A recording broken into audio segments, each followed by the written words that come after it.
vous?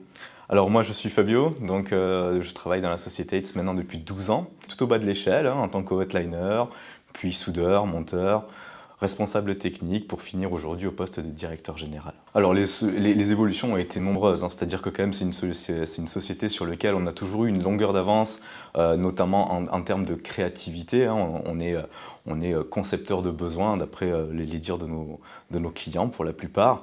Donc c'est vrai qu'on a l'initiative notamment voilà, du libre service. À l'époque on travaillait avec Amazonia qui était un des pionniers du milieu.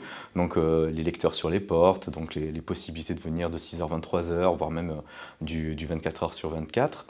On a été aussi les premiers à mettre en place des tourniquets, des tripodes dans ce genre de structure-là, à une époque où vraiment c'était très, comment dire, rédhibitoire pour les clubs d'avoir ce type de produit. Mais c'est vrai que ça a ouvert la porte derrière à tout ce qu'on connaît aujourd'hui, comme des fitness parks, des Basic Fit et toute autre chaîne de ce genre-là. Mais au-delà de tout ça, on a été aussi les premiers à mettre en place des systèmes de bandes de vente. Notre première bande de vente a aujourd'hui plus de 20 ans, donc vous dire à quel point ça a été une innovation qui date, donc effectivement trop précurseur à l'époque, des produits pas tout à fait en phase avec leur temps, mais sur lesquels on a pu avoir un bon retour clientèle, et aujourd'hui c'est des produits qu'on voit partout, à la star de McDo, qui utilisent ce genre de solution un peu partout. Quels sont les derniers outils que vous avez mis en place justement pour les secteurs fitness et piscine?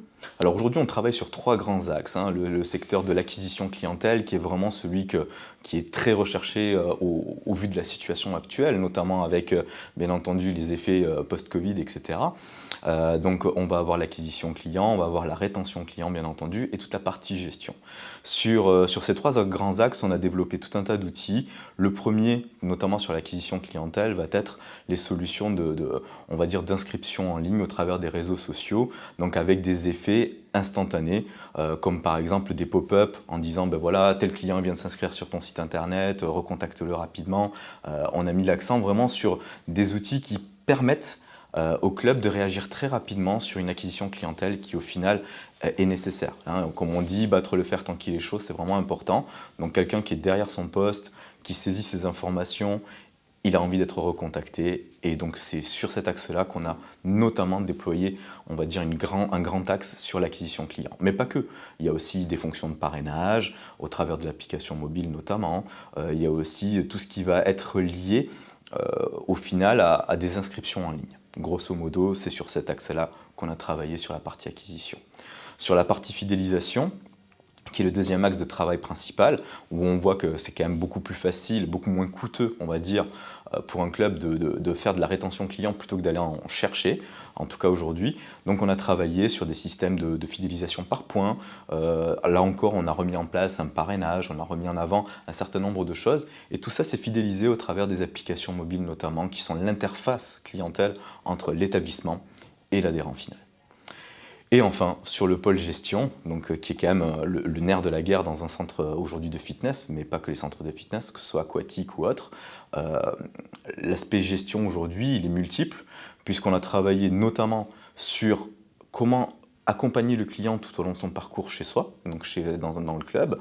Donc ça peut être avec des outils comme tout simplement les mesures d'impédance-métrie, les programmes d'entraînement, mais aussi la réservation en ligne, et tout ce qui va pouvoir en fait accompagner le client dans une gestion globale. Tout ça pourquoi? Pour que derrière en fait le club ou l'établissement puisse mieux connaître ses clients, mieux appréhender les départs, notamment, puisque encore une fois on est dans un secteur où les gens sont relativement volatiles, fidéliser c'est quand même compliqué, mais plus on connaît le client et plus on a de facilité. Et donc après c'est des outils faciles, comme l'envoi de SMS pour un anniversaire client, qui permet tout de suite d'avoir un bon relationnel, mais pas que ça aussi, on va plus loin avec du push notification pour tout ce qui va être communication au quotidien, prof malade, ce genre de choses-là. Voilà. Et bien entendu, des outils de gestion un peu plus approfondis, comme les exports comptables, sur lesquels on a une vraie longueur d'avance par rapport à notre concurrence, et bien sûr les prélèvements automatiques, sur lesquels on a été encore une fois les pionniers à une époque, et sur lesquels on continue aujourd'hui d'exceller. Alors, ouais, je peux vous partager quelque chose d'assez drôle. Aujourd'hui, c'est vrai que notre secteur d'activité, notre société adresse plusieurs secteurs d'activité. Donc, on va retrouver effectivement du fitness en grande majorité, de la piscine, des choses comme ça. Et on a aussi quelques clients un peu plus, on va dire, particuliers, comme voilà, des centres de barbecue, des chenils pour chiens. Et on a aussi des centres, on va dire, de libertinage.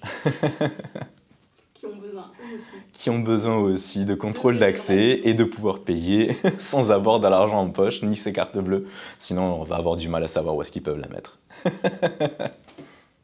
Sans jeu de mots, bien sûr.